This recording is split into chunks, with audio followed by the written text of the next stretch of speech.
Hey guys, welcome to my channel, and today we're reading You Have an Abusive Father by me. So let's get into it. Midoriya. The way he finds out is not accidental, not at all.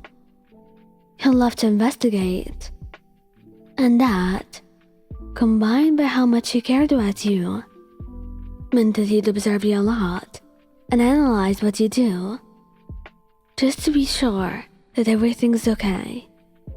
But this time, it simply wasn't. He had seen you with your father, and you weren't acting like yourself. You seemed nervous. You were trembling as you talked to him, glancing around, and whenever he moved, you would move back, as if you were afraid to be hurt. And that didn't sit right with him. And so, he began to pay more attention to how you talked about your father and how you dealt with him. And one day, he just had to confront you. Lion. What's going on, Izu? He seemed to fidget for a bit, then looked up at you, determination in his eyes. Are you sure that everything's alright?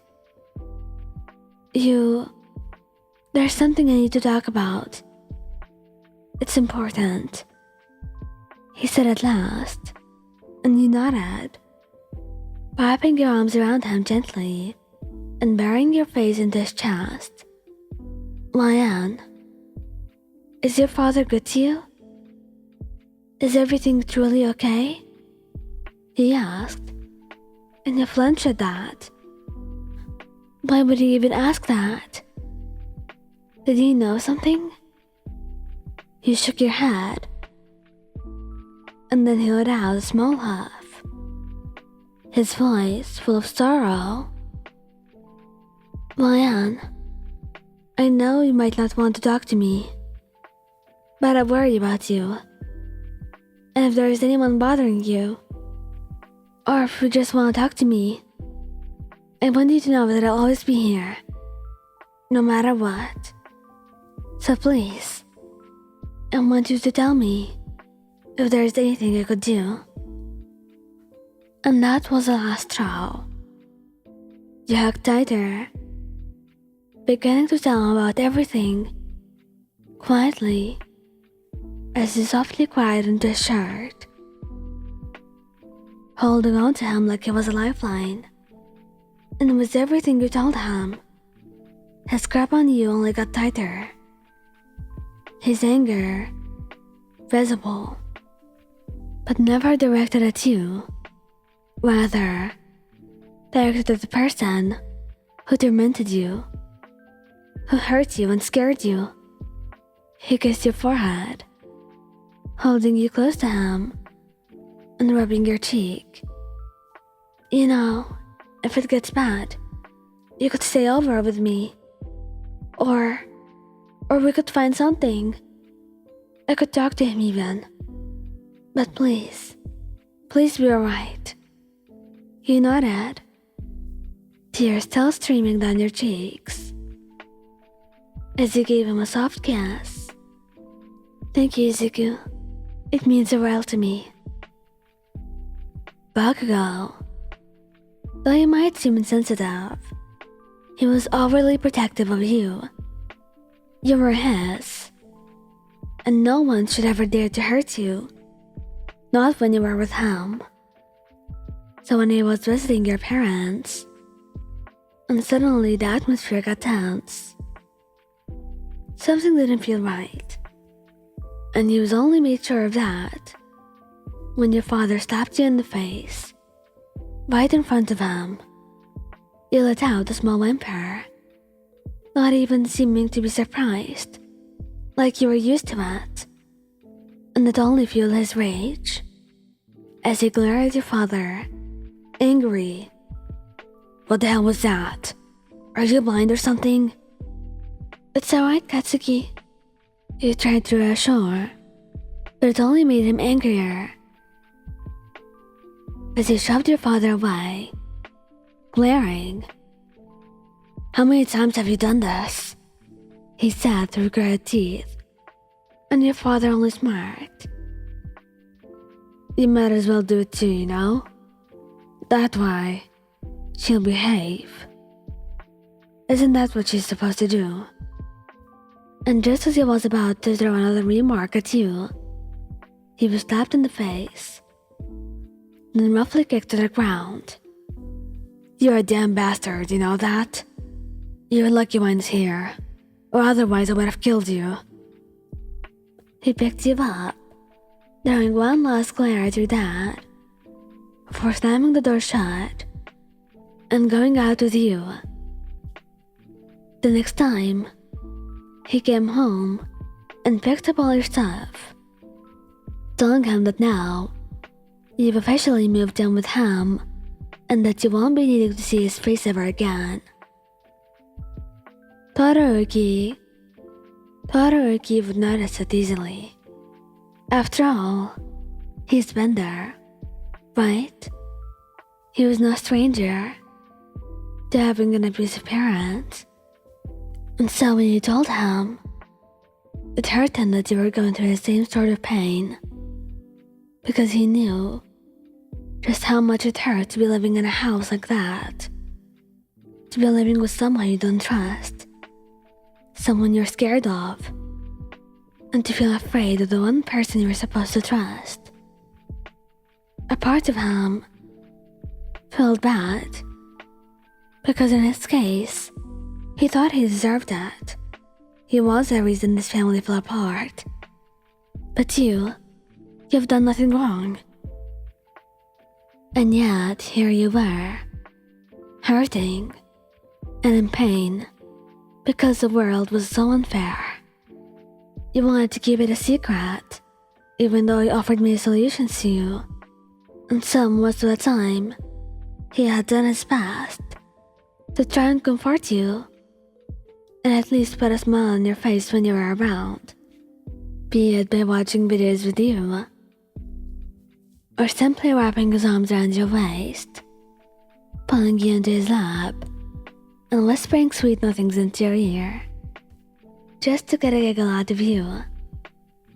But it meant the world to him to see you happy like that again, because of him. He would give you many gifts, even though he knew that you wouldn't listen to pain. But he wanted you to be happy while he could. But eventually, it got to be too much. And so, he had done the one thing he knew you had to do. He told Aizawa Sensei and asked him if you could stay at the dorms during holidays. And after he told him about your case, he eventually agreed and was willing to even investigate and get your father in jail. But he didn't want that. Instead, he stayed over at the dorms, grateful for both Aizawa and Shouto for helping you through it all.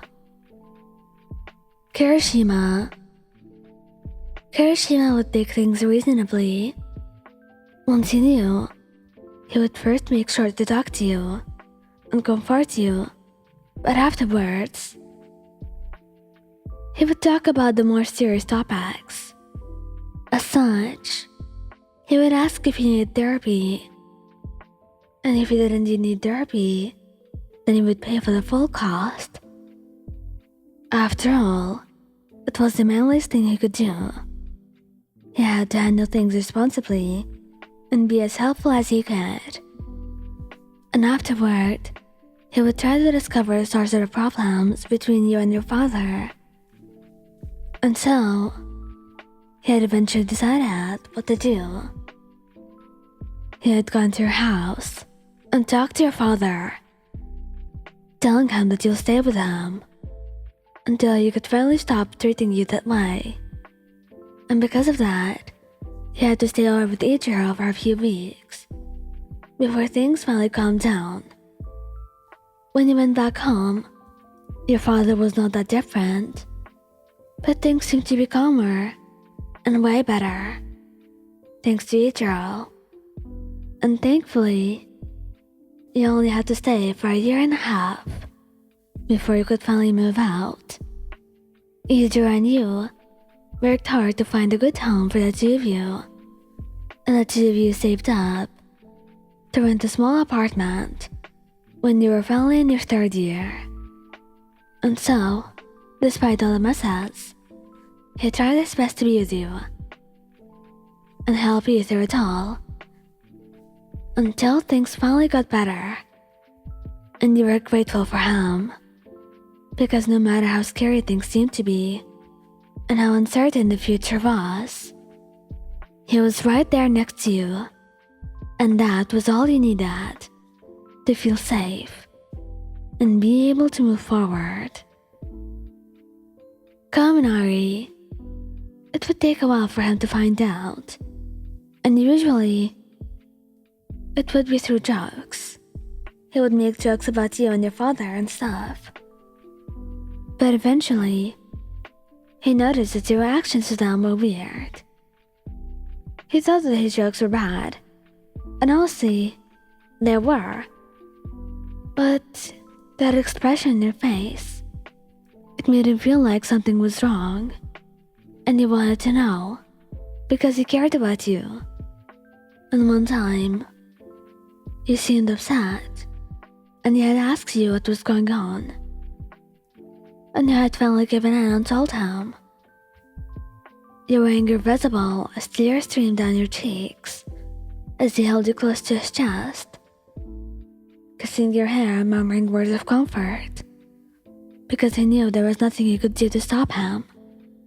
And most days, you would be alright, and he would do his best to treat you gently, like you were a piece of glass. It wasn't that he thought you weren't strong, no, but it felt as though he was holding your heart in his hands. And it was delicate, because it was a part of you that he wanted to take care of. He would give you kisses whenever he passed you by, and sometimes make a joke to cheer you up. And on rare occasions, he would act silly or do stupid things just to get a laugh out of you. And it always worked. And on days when you were sad, he would just hold you against him as the two of you tried to relax, laying on the grass and watching the stars in the sky. He knew he couldn't do much, but at the very least, if you could get a smile on your face and a laugh through your lips, maybe it meant that he was enough. Sero would ask, because that's who he was. An honest person, and an observant one at that. And when his suspicions were confirmed, it felt as though his world was falling apart. Your father was hurting you, and he didn't know anything about it. He wasn't able to help you, and you didn't even tell him. Did you not trust him? Or think that he would help? Did he do anything wrong? Why was the world behaving that way?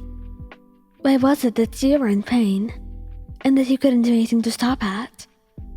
He hated that. He hated every single thing about your father. He would try his best to get evidence that you're in fact being abused, to give that to the police, or Izawa sensei, or anyone to help. But most of the time, you kept telling him that he didn't want it. He didn't want anyone's help. He didn't want the secret that you've been trying your best to hide for years to be discovered. How would people think of you if you're a pro hero and that was your story? You didn't want anyone to know. And that was the only reason you kept quiet. And that was the only reason he held on to. So most of the time, he would do his best to be there for you, to through calls after midnight, or text messages, where he would ask about you and how you're feeling, if everything was going well, or a simple kiss to a scar on your hand. A way of telling you that you'll be alright, and that he cares, and that he would always love you no matter what. It was all about those simple acts of affection that no one else noticed, and sometimes that no one else even saw, that told you that he would be there to help you come hell or high water.